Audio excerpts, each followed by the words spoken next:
Donc, comme vous le voyez ici, c'est pratiquement le même tableau de bord qu'on avait dans la version à essence 2022, toutefois avec quelques ajouts vraiment intéressants par rapport aux anciennes générations du PHEV.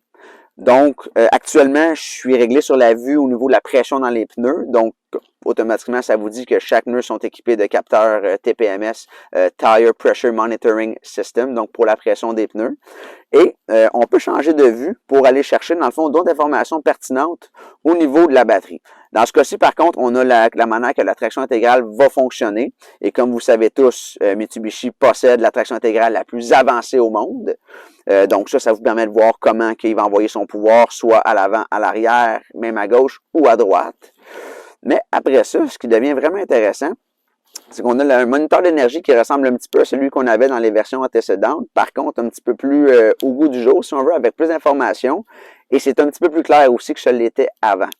Et pour terminer, on a aussi, dans le fond, le dernier point qu'on n'avait jamais vu avant dans le Outlander PHEV, qui est la température de la batterie de traction. Donc, la batterie qui est au plancher, qui donne le pouvoir aux deux moteurs électriques, donc qui fait avancer le véhicule en mode électrique aussi.